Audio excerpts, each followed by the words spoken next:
Assalamualaikum warahmatullahi wabarakatuh. Jumpa lagi dengan Pak Suprono di channel Pak Suprono Belajar Manajemen. Pada kesempatan kali ini kita akan membahas tentang bagaimana pelanggan menilai kita. Pada kesempatan kali ini adalah video pada part pertama. Nanti untuk pembelajaran pada kali ini akan ditayangkan dalam 2 part video. Oleh karena itu, jangan lupa klik like, share, dan subscribe agar kalian tidak tertinggal pada video-video berikutnya. Pertemuan kali ini kita akan melanjutkan, yaitu tentang bagaimana pelanggan menilai kita. Jadi di dalam pelayanan prima itu kita harus mengetahui bagaimana sebenarnya pelanggan itu menilai kita. Apakah pelanggan itu selama ini menilai kita itu baik, ataukah ternyata selama ini menilai kita itu buruk? Nah, ini harus kita ketahui. Jangan sampai kita sudah terlalu percaya diri, sudah merasa bahwa kita itu pelayanannya sudah bagus, ternyata masih di bawah standar di mata pelanggan. Nah, ini kita harus cek, ya, cek pada diri kita. Nah, apa yang kita cek kan itu? Nah, pelanggan itu akan menilai kita itu pertama itu tidak akan langsung dari yang dalamnya. Pasti akan dinilai itu dari yang mereka itu bisa melihat dari secara fisik kan itu. Jadi pelanggan itu akan menilai itu dari secara fisiknya. Nah, ini sebagai contoh adalah lingkungan. Lingkungan tempat kita memberikan pelayanan kepada pelanggan kita. Ini seperti apa lingkungan kita ini? Nah, ini sebagai contoh. Bagaimana kebersihannya? Kebersihan ruangan, kebersihan lingkungan tempat kita memberikan pelayanan itu sejauh mana? Keteraturan. Lalu ada udara segar, kan ya? Udara segar. Bagaimana bau-bau yang timbul? Penampilan staf, pelayanan staf kepada pelanggan, tingkat kebisingan, kurangnya disiplin, waktu tunggu, tagihan, pemandangan, panggilan telepon. Ini adalah sesuatu hal yang pertama kali itu pasti akan dinilai oleh pelanggan kita. Nah, ini sebagai contoh ini hal sepele, misalkan masalah parkir. Parkir ini sesuatu hal sebenarnya yang ya boleh dikatakan agak sepele. Tetapi kalau ini tidak kita perhatikan dengan baik, hanya sekedar masalah parkir, ini bisa menjadikan pelanggan itu menilai kita itu pelayanannya buruk dari sebuah parkiran. Nah, nanti lagi yang sering tidak kita perhatikan di dalam pelayanan adalah simpel lagi, sepele lagi, yaitu adalah masalah kamar mandi. Jadi kita itu melayaninya sudah bagus, pakaiannya rapi, ya. Tetapi begitu pelanggan kita ada yang ingin ke kamar mandi, kamar mandinya baunya minta ampun, kotornya minta ampun. Semua yang sudah terekod di awal, parkirannya rapi, petugasnya bersih, cantik-cantik, tampan-tampan, pakai seragam yang rapi.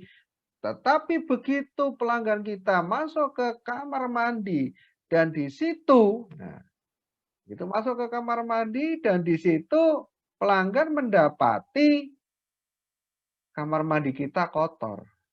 Ya sudah, itu semua akan hilang. Persepsi-persepsi yang bagus tadi akan hilang dengan sendirinya. Maka ini kita harus perhatikan. Jadi tidak hanya sekedar bagaimana kita pelayanannya, tetapi lingkungan kita itu sejauh mana mendukung pelayanan kita kan itu. Berikutnya adalah ketika kita melayani, pelanggan itu juga akan menilai kita dari mana. Sudah siapkah kita melayani? Nah, itu. Sudah siapkah kita melayani? Ini pertanyaan sepele. Dari mana pelanggan tahu kita itu sudah siap melayani? Yang pertama dari penampilan. Makanya kemarin sudah sempat saya singgung bahwa bagaimana kita melayaninya itu adalah dengan kebanyakan ada perusahaan-perusahaan itu yang menerapkan yaitu wajib menggunakan seragam. Nah, ini kenapa harus ada seragam? Tujuannya untuk memberikan kesan bahwa kita itu siap melayani. Begitu. Kadang-kadang kita tanpa sadar kita itu lupa menggunakan seragam. Nah, ini ketika berbicara seragam ini menunjukkan salah satu bahwa kita siap melayani konsumen, kan gitu. Nah, itu dari penampilan. Postur tubuh. Ada beberapa jenis pelayanan yang mensyaratkan tentang postur tubuh. Jadi ada yang menganggap bahwa ketika postur tubuh itu di kondisi tertentu itu memberikan kesan eksklusivitas, kesan yang keramah tamahan dan sebagainya. Nah, ini salah satunya. Nah, postur di sini juga tidak hanya sekedar masalah tinggi dan berat dan sebagainya, tetapi juga postur di sini berkaitan dengan apa? Gestur tubuh. Orangnya tidak begitu tinggi, tidak begitu cantik, tidak begitu tampan, tapi dia itu merawat badan dengan baik. Ya, sehingga apa? Orang begitu bertemu dengan dia, itu simpati yang muncul, ketertarikan yang muncul. Kan ini adalah salah satu yang bisa kita siapkan di dalam melayani. Maka ketika, mohon maaf, baju kita rapi, tetapi misalkan rambut kita acak-acakan, ya ini juga menjadi masalah dan pelanggan pasti akan menilai kita belum siap melayani. Kemudian higien. Higien ini berkaitan juga dengan kesehatan. Apalagi sekarang ini, pandemi sekarang ini, era ada wabah seperti ini sangat problem sekali yang namanya higien. Maka kita harus perhatikan.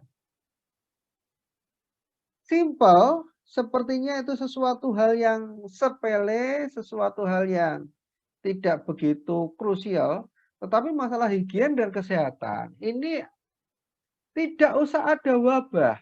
Di dalam kondisi normal saja, itu akan mengurangi nilai pelayanan. Coba saja, misalkan kalian di bagian pendaftaran gitu ya. Di bagian pendaftaran, lalu tiba-tiba pas Anda mendaftari, itu Anda bersin-bersin. Yakin otomatis itu pelanggan Anda akan menjauh. Dan nilainya pasti akan berkurang. Nah, ini harus diperhatikan. Jadi, higien dan kesehatan ini akan juga melekat penilaian pelanggan atas kesiapan kita di dalam melayani. Nah, oleh karena itu biasanya perusahaan-perusahaan itu membuat kebijakan-kebijakan masalah pakaian kerja. Nah, ini salah satu contoh. Nah, sampai diatur yang misalkan harus pakai kerudung. Harus pakai kerudung itu seperti apa? Yang tidak pakai kerudung seperti apa? Ini diatur seperti ini tujuannya apa?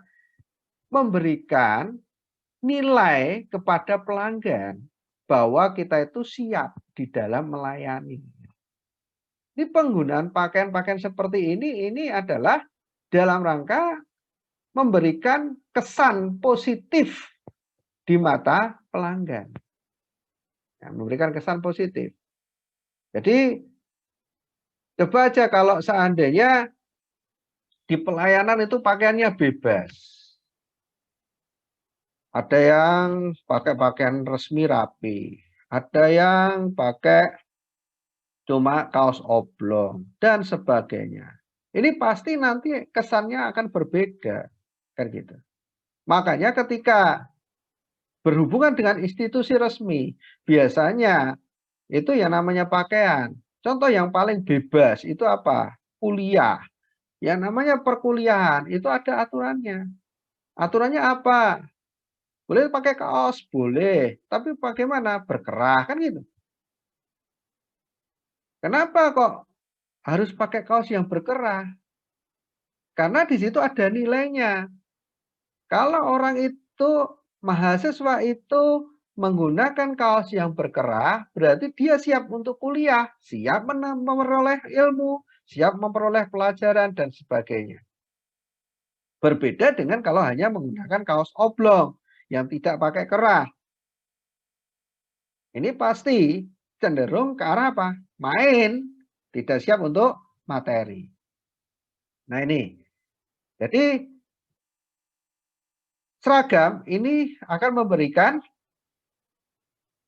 penilaian kesiapan di dalam memberikan pelayanan. Seragam ini pula, ini juga memberikan kesan semangat korsa, semangat korps, kan itu. Semangat untuk apa? Loyalitas. Nih, memberikan rasa percaya diri pada karyawan. Ini adalah seragam.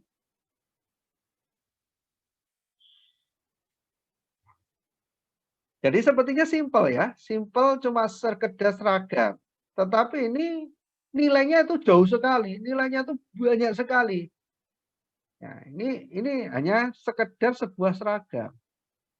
Tetapi ini memberikan dampak yang luar biasa. Coba bayangkan kalau seandainya seorang pramugari, seorang pramugara tidak dikasih seragam. Wajahnya cantik, wajahnya tampan akan hilang. Kan itu.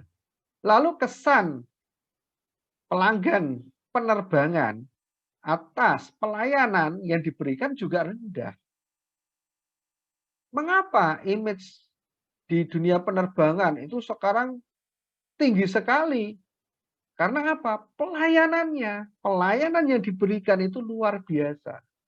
Dan itu sekarang mulai ditiru oleh moda transportasi yang lain kan. Yang dahulu tidak terfikirkan ke sana, sekarang mulai berpikir ke sana. Ini adalah seragam. Nah, tidak hanya sekedar seragam. Bahkan di sini sampai apa? Sampai bila perlu apa? Diberi ini apa? Name card, kartu nama. Kenapa ini harus pakai kartu nama? Ini kartu nama ini mungkin ini bagi sebagian orang ini dianggap sesuatu yang sepele. Tetapi bagi orang yang mengetahui ini adalah bukti tanggung jawab juga. Karena dengan ada name card seperti ini, ada kartu nama yang melekat di sini. Maka ketika dia melayani, ini nama dia akan terbaca oleh pelanggan. Maka ketika nama ini akan terbaca oleh pelanggan, maka pelanggan itu akan mengetahui bahwa yang melayani adalah si A, kan gitu. Maka apabila nanti pelayanannya buruk, itu pelanggan mudah mengatakan, oh saya tadi dilayani oleh si A dan pelayanannya adalah buruk. Nah ini kan bisa pertama memberikan suatu tanggung jawab dan ini memberikan juga kualitas. Kualitasnya di mana? Orang yang melayani tadi siap bertanggung jawab apabila dikatakan kesannya buruk di dalam memberikan pelayanan. Nah, di sini sampai ada beberapa perusahaan ya, itu mewajibkan karyawatinya itu harus pakai bedak, pakai lipstik, ya. Rambutnya harus rapi, diikal, dan sebagainya. Ini adalah dalam rangka seperti itu. Bahkan tidak sedikit yang memberikan subsidi. Sana beli bedak, beli lipstik, dan sebagainya. Ini dalam rangka untuk menciptakan nilai pelayanan yang bagus di mata pelanggan. Nih. Alas kaki. Nah ini. Sepertinya ini sesuatu hal yang tidak krusial, tidak penting, dan mungkin dalam tanda kutip itu pelanggan mungkin tidak memperhatikan. Tetapi alas kaki ini juga nanti berdampak kepada kita di dalam melayani pelanggan. Bisa dibayangkan kalau seandainya pelayanan untuk sekedar misalkan yang dia itu tidak menuntut suatu gerak yang bisa dinilai oleh pelanggan. Contohnya misalkan di bagian pendaftaran sebuah rumah sakit, tiketing. Ini kan tidak dinilai oleh pelanggan untuk masalah sepatu. Tetapi ketika kita salah menggunakan sepatu, misalkan di bagian tiketing, di bagian pendaftaran kan itu. Kemudian misalkan perawat-perawat rumah sakit itu. Ya dipakai itu adalah sepatunya yang tipenya high heel ya. Tipe high heel. High heel itu mungkin haknya saja berapa senti. Nah itu kalau seandainya dia itu jalan. Ini pertama itu jelas, ini jalannya itu tidak akan secepat kalau dia pakai sepatu biasa. Seorang perawat pakai high heel, gimana kecepatan di dalam melayani pasien? Berbeda dengan apa? Misalkan di situ untuk yang bekerja fashion show ya, seorang model, dia pakai high heel. Kenapa? Dituntut jalannya pelan kan itu. Karena ini yang dinilai adalah pakaiannya. Yang masih bisa ditoleransi, misalkan pramugari, itu masih memungkinkan untuk pakai high heel kan itu. Karena apa? Karena dia itu masih dinilai juga ketika dia melakukan proses perjalanan menuju tempat pasien. Nah, di sini alas kaki ini banyak faktor yang bisa dinilai. Terutama yang berkaitan dengan apa? Keselamatan serta kesehatan. Ini.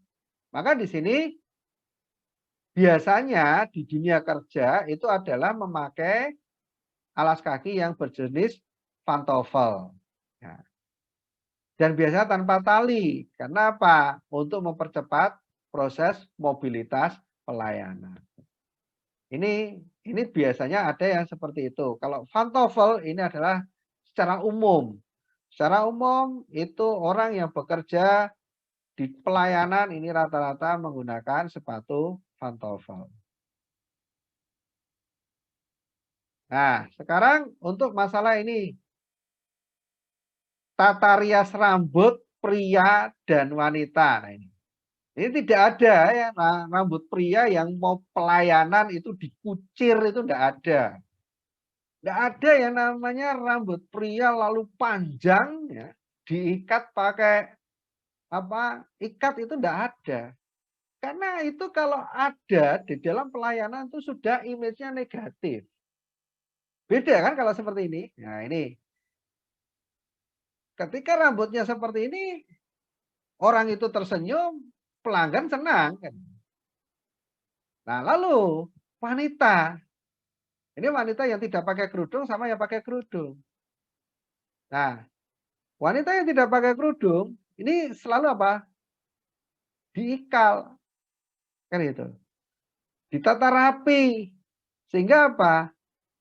Menunjukkan dia itu siap untuk bekerja. Bisa dibayangkan kalau rambutnya tidak rapi, oh, berkali-kali begini, ya.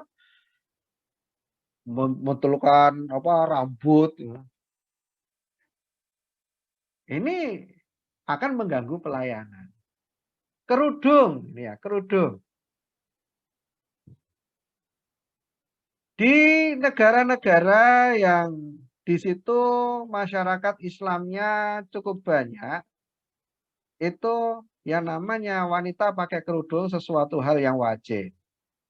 Nah, dan itu tidak menjadikan alasan di dalam memberikan pelayanan kepada masyarakat atau kepada pelanggan. Maka kerudung sekarang ini banyak sekali berkembang, kerudung-kerudung yang boleh dikatakan adalah modis ya. Bisa dipakai untuk dalam segala hal.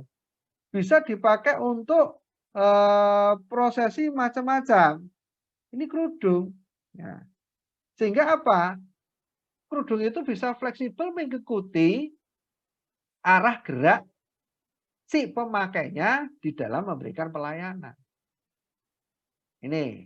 Jadi tidak lalu, wah saya pakai kerudung, saya tidak mau memberikan gini-gini. Tidak. Perusahaan yang menyesuaikan. Kerudung seperti apa yang bisa dipakai untuk pelayanan. Ya contohnya misalkan di rumah sakit seorang dokter operasi menggunakan kerudung yang berumbai-rumbai besar sekali. Nah ini juga akan mengganggu proses operasi kan itu. Bisa terkena darah, bisa itu nanti menjadi infeksi dan sebagainya. Ini sesuatu hal yang masalah.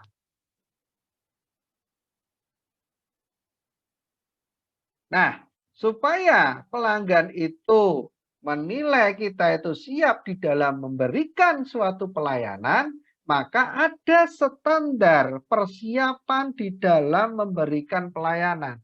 Dan standar pemberian pelayanan ini disusun dan diketahui oleh semua karyawan di perusahaan kita.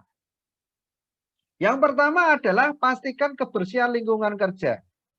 Maka yang di bagian pelayanan, sebelum dan sesudah prosesi pelayanan itu harus bersih. Ya, biasanya kalau proses pelayanan kan membutuhkan cepat dan sebagainya. Enggak masalah. Tetapi begitu selesai harus rapi lagi. Barang yang semula tidak tertata menjadi tertata lagi. Kenapa? Ini pertama ketika barang tempat kerja kita itu adalah sesuatu hal yang rapi, itu karyawan itu sendiri menjadi semangat di dalam bekerja.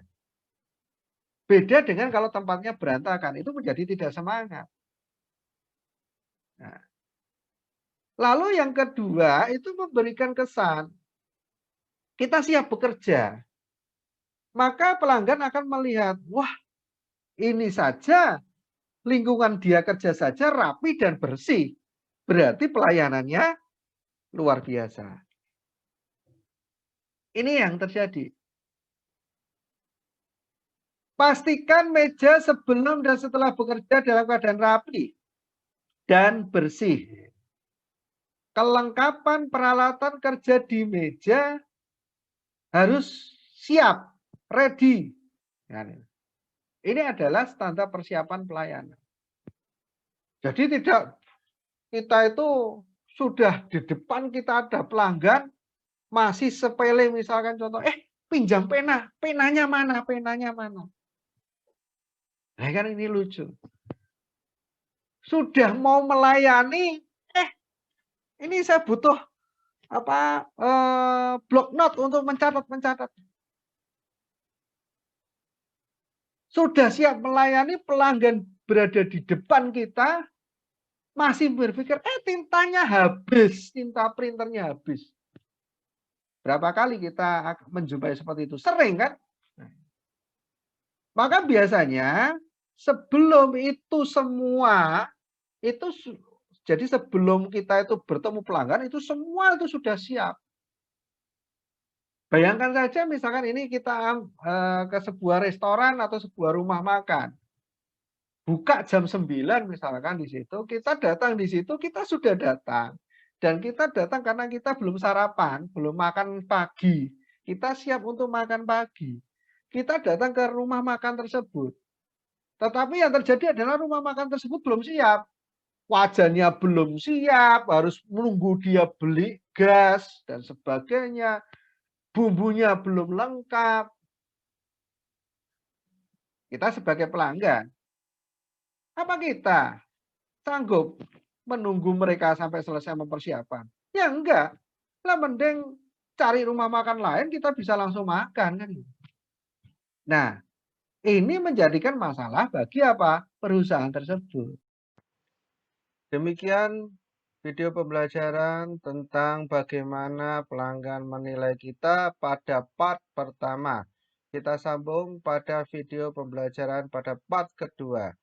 Jangan lupa klik like, share, dan subscribe agar kalian tidak tertinggal pada video-video berikutnya. Kurang lebihnya mohon maaf. Akhirul kalam, wabillahi taufik wal hidayah. Assalamualaikum warahmatullahi wabarakatuh.